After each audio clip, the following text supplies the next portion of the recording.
Nothing beats having tea in outer space.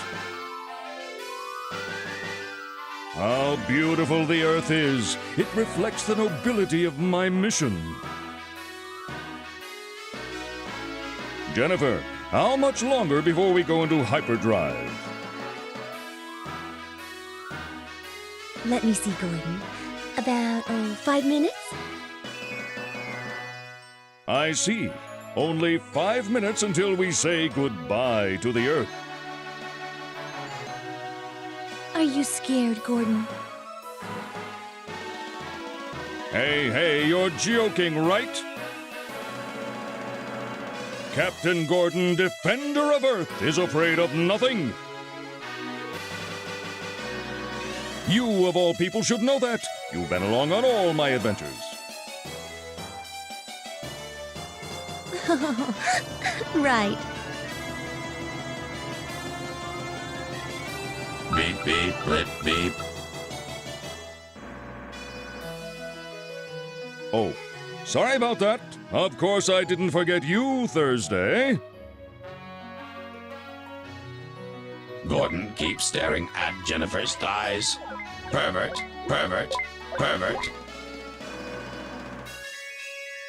Hey, why you?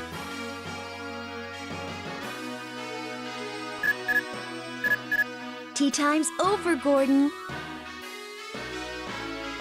Ooh, we have an incoming transmission.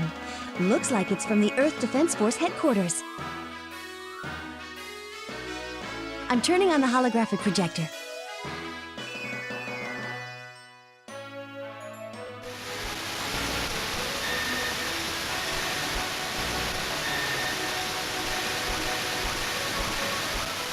Hi. You look good, General Carter. So, what can I do for you, Commander-in-Chief? You're moments away from entering hyperdrive. This will be your last contact with Earth. Do you have any messages, Gordon? Let me think. Tell everyone on Earth to have a grand parade ready for my return. Oh, yeah. Don't forget the Hot Babes and Pizza Shack's teriyaki pizza. We'll see what we can do. I'm sure you don't need me to repeat this, but the Earth's fate is in your hands. We're counting on you.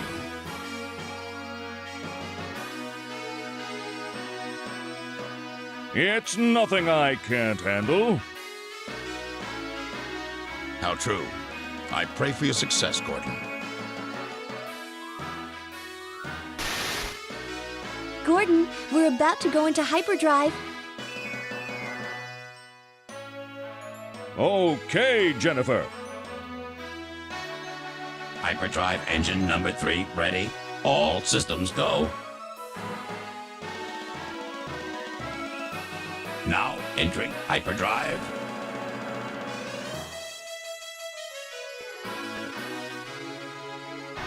Engage! Engage!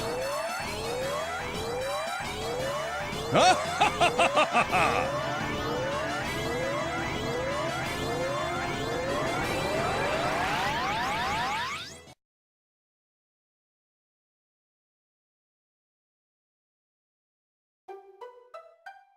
Episode 9, Captain Gordon, Defender of Earth. Dude, Prince, there's some kind of anomaly in the stellar graveyard. Invaders from another world? I have no idea, dude. Invaders? Are they angels who are here to take me back? I doubt it. That place attracts a lot of weird things besides stars. Flying saucers, probes, brain suckers, midgets with glowing fingertips. Oh my! That means there may be people who are hurt. Let's go, Laharo! Forget it. It's probably just a piece of trash. Laharo! Geez, shouldn't an overlord be doing something more important than this?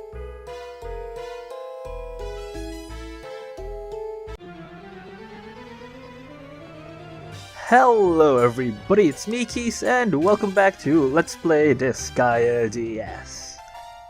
It's one of those chapters again.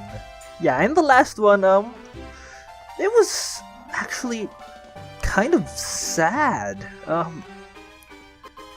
Long story short is that Laharo, well, he had a rather short reunion with his long-deceased mother, is as best as I can summarize, really. And in this one, apparently we have Captain Gordon, Defender of Earth, even though he doesn't speak like that. Anyway, as always at the start of every new chapter, let's talk to all of our vassals. Hello there, Manti. This stellar graveyard is a magnet for space debris of all kinds. Don't eat anything you find there. Like I would.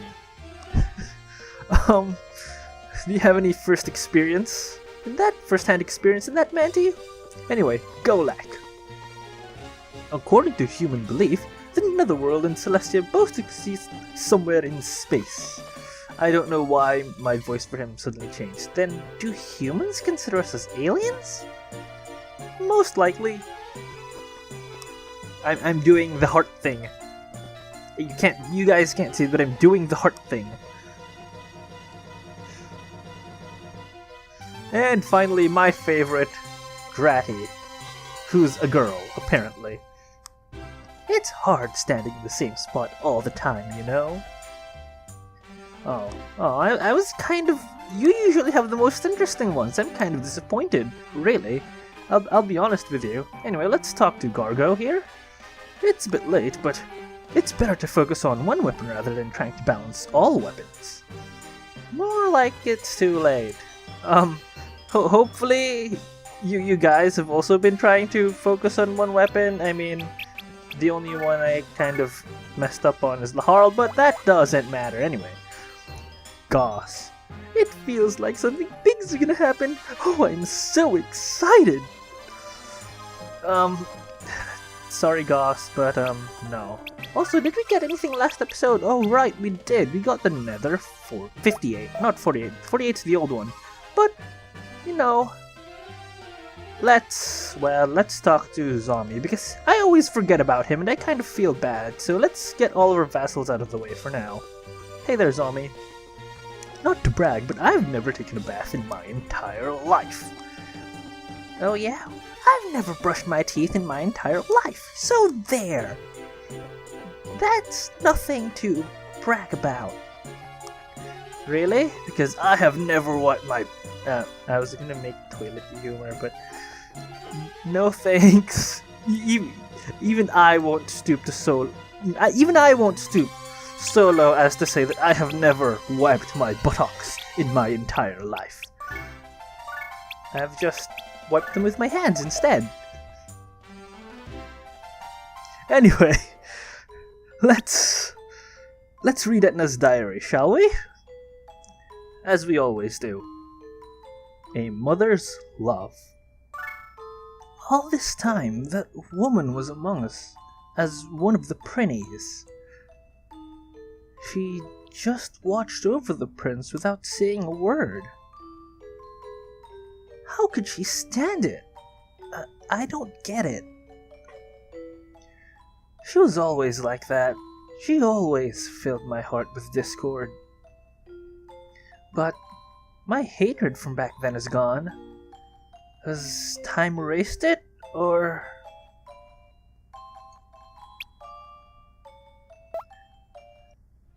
And that, ladies and gents, is why I say I liked the previous chapter. Now, it's still not, it's one of my favorite chapters. It still doesn't beat, for me, of becoming an overlord just purely because it's silly and serious at the same time. The last chapter was just all serious. But that's what I love about it, is that Disgaea can flip from something being silly and then going to something serious, like, well, Reincarnation, last chapter, and then this chapter, Captain Gordon, Defender of Earth. I mean, that intro was pretty silly, wouldn't you agree? So yeah, I like that chapter just because of the fact that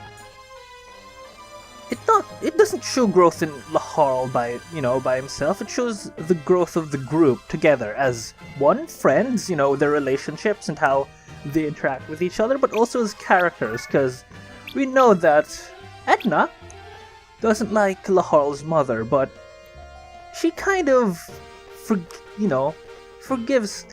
I guess not forgiving is not the right word, but her hatred for her has disappeared, and Flawn learns that there might be more than one there might be more than one kind of love, or to be more specific, more than one kind of a belief that you follow or believe in, and she should have been more accepting about how other people view things. And of course, Laharl just shows that sometimes it's better to let people go. And it's not just the Prinnies, but also, his mother. So yeah, it shows the growth in the three main characters, and I like that. I like that a lot. And of course, it leads to this chapter, which is also pretty fun. Like I said, of becoming an overlord, in my opinion, is where Disgaea's story really starts to kick in. Like, the virus episodes were kind of a filler, and when Laharl was becoming an overlord, I think it was called Laharl's Challenge, I actually forgot the chapter name, that was also okay, but it wasn't quite up there yet, in my opinion. So anyway, that's enough dilly-dallying for now, and we should probably head on to the next chapter. Or at least start off the series of maps of the next chapter, which is this one. So it's the current chapter. Anyway. I have been waiting for you, Prince. You are headed to the Stera graveyard, correct? People have been saying I am spoiling you, but I don't want you to get lost. I will see to it that you get there safe. I have no idea what that accent was, but we have the Stellar Graveyard unlocked now. So, let's head on to Valgipa 4.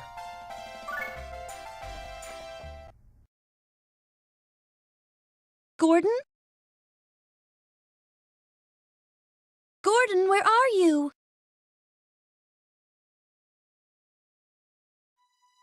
Oh, this isn't good. Where could he be? Spaceship crashed. Gordon failed to escape. Probably smashed into atoms. Rest in peace. Don't worry, Thursday. He's Captain Gordon, Defender of Earth. Understood, Jennifer. Activating life scanner. Thank you, Thursday. Always listen to a hot babe.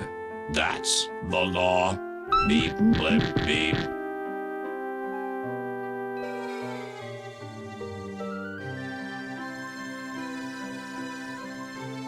So this is the Stellar Graveyard. How beautiful! But it looks like the stars are crying.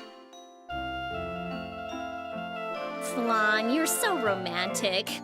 I just want to choke you to death. Edna, you are choking me. I can't breathe.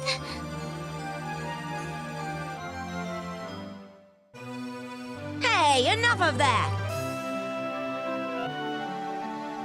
Yeah. Saved by the bell, Flan.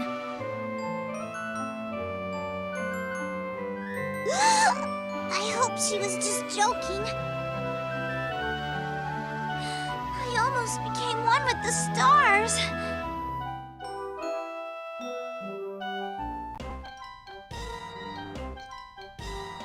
I mean, come on.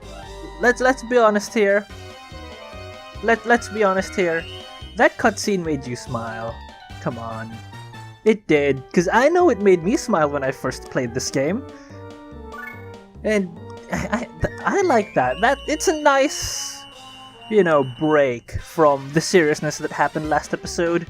And also, this is also a nice break from some of the annoying hard stuff that happened last episode, because we got ourselves a nice formation of Nekomatas and I'll call him a Dullahan in a 3x3 grid, which means this is rather easy. So, in the interest of time, because, well, this stage is fairly easy and we, are pretty much 17 minutes into the episode, bit more, bit less, we probably won't have enough time for the character bio. So again, I will do the character bio here, and well, I'll just start playing and hopefully cut back to when it makes sense to cut back into so that we don't run out of time. So take it away, future me.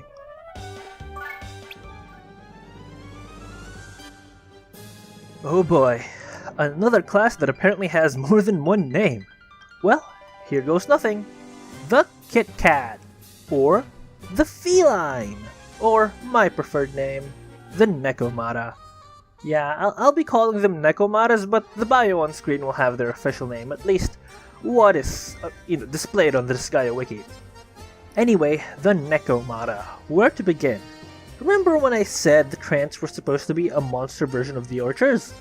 Well, the Nekomata is a monster class that works like a monster version of the Brawlers. Stats-wise, the Nekomatas have pretty darn good base stats for the role, having high attack and speed. They also have high HP and, for some strange reason, great hit.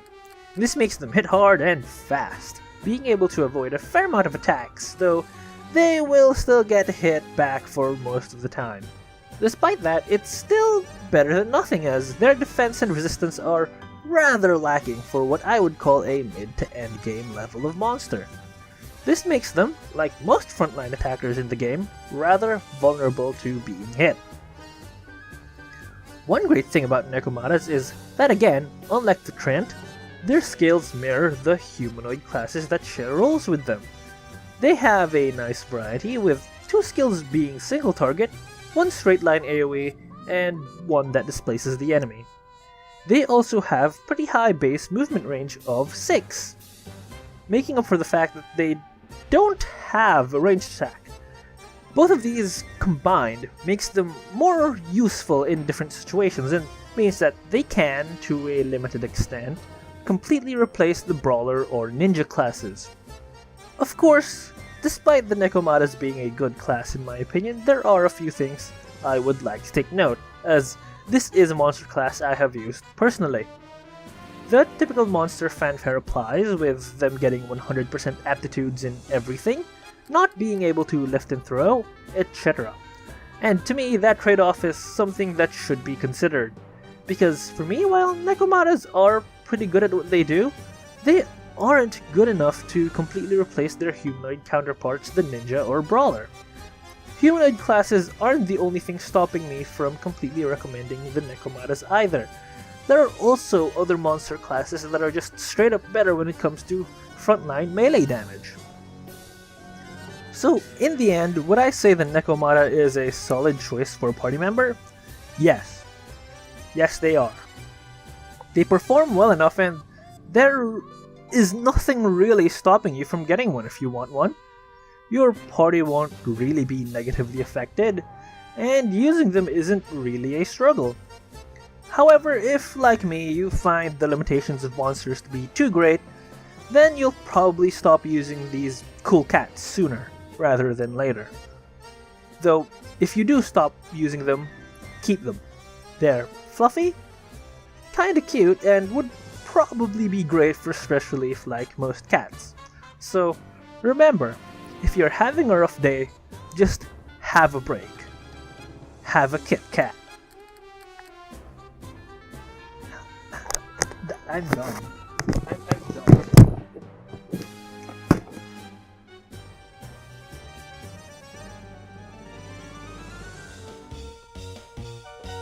Okay, it's still been the first round of turns, but I hope you guys enjoyed the bio and, hopefully it was at least semi-useful, but I just noticed that probably in the last episode, Edna learned Sexy Beam, which is a new skill for her, which is actually a skill that I actually don't quite like. It's not as good as Overlord's Wrath or Holy Arrows. As you can see, its AoE is weird, to say the least, because it's in the shape of a heart, and it's also not that powerful because it's got a fairly, big, I guess, AoE. So, yeah, it's a bit clunky to use effectively. As you can see here, I can't really hit much.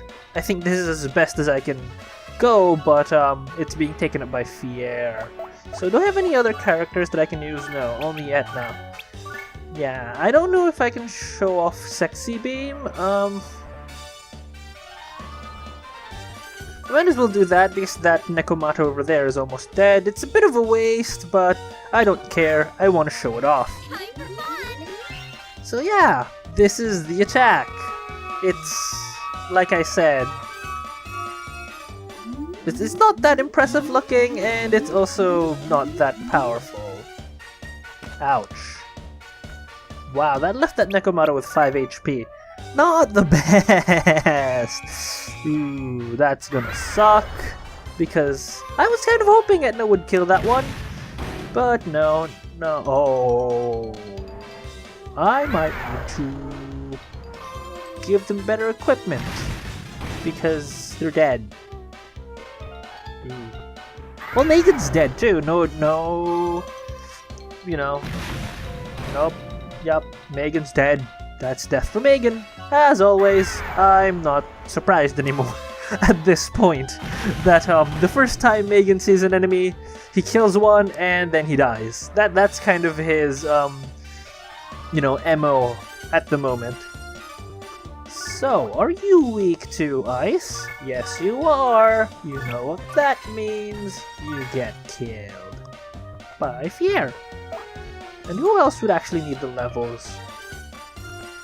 Jessie would probably need the levels. Oh, she can't even do that. Because I wanted to show off, I didn't want to show off. I wanted to do another asteroid drop, but not enough SP. So instead, let's just do an avalanche. And this should be good enough. Have we ever used this move? No, we haven't. Wow. So this is something new that we'll show off as well. Again, Mega Ice, nice 100 damage to that Nekomata. I think you might need a new Sword Fier, because that one isn't cutting it. Okay, I won't acknowledge that. Anyway, as you can see, Avalanche, pretty nice move. Deals a decent amount of damage, yeah, 318, wow, nice. And it also moves you fairly far back, so it's good for getting out of trouble, just, though it is a bit iffy on the AoE. Now, Etna, if you would please, yeah, you know what, let's have... What are you weak to? Ice again, alright, let's just have Flawn do another ice attack, and then have Etna do Sexy Beam again. Not that I think it's a good attack, but it's like a relatively cheap attack that we can do AoE on, and it's gonna hit Fier, of course, so let's get Lahar in there, and just carry Fier for the time being. So let's do that. And yeah, Sexy Beam should kill them now. Time for fun. Come on, Etna. This animation also takes forever to do. And yeah, this is why Sexy Beam isn't really one of my favorite attacks. Well, skills, to be more precise. It's got an interesting AoE, like I said before, which can come in handy, but not powerful enough for my liking and not reliable enough for my liking. So, who do we have left? We have you, who is weak to wind. So hopefully we can wind you to death. I mean, Flan did a fair amount of damage. 45. Okay, not good enough. Not good enough. I'll have Laharl take care of you. And like I said before, this map isn't that hard. We very well may finish this this map in 2 turns, which is, well, pretty good, I must say. Though some people did die. Megan was kind of a given to die. But yeah, I think we might do this in 2 turns, which is pretty good by my standards. Yep, 2 turns. Wow. And of course we get a lot of money and a new item. So Tim is just getting all of the things. And why do I say all of the things? Well, you see, I have plans for Tim. Big plans, and ooh. Okay, let's... Does that have any specialists? No. Now, before I forget, I might as well do this on screen because I will most likely forget once I hit the record button again and stop recording. I want to move that specialist over onto the Nether 58. So, you go there, and there you go. In the big picture of things, you know, it doesn't really add that much, but it's still a specialist that I would like to keep. So, after I sell these stuff that we just, you know, replaced, I'm going to show you why I have big plans for Tim. I should probably heal Tim too. Oh boy. As you can see here, if we scroll a bit, we get the ninja. And the ninja is very much like what the samurai is to the warriors. As, you know, the ninja is to the brawlers as what the samurai is to the warriors. So, yeah. S in fists? Pretty darn good. And you can also give them axes if you really wanted to. They have an A in that, so yeah. Yeah. Next episode, Tim is going to be a ninja. We should still heal him first, though. That'd be a good thing, and, you know, make sure he's not dead when he gets reincarnated, even though that's kind of the point. Anyway, that's enough of that. Our inventory is almost full. We only got 4 spaces left, but that's fine. That's fine. So, I hope you guys enjoyed this episode, you know. Do that subscribing thing and that liking thing if you enjoyed, because that helps out. This is a completely different intro from what I'm trying to do, but I haven't gotten it written down anywhere, nor have I memorized it. So instead, I will end this off like I normally do. I hope to see you guys in the next one. Bye.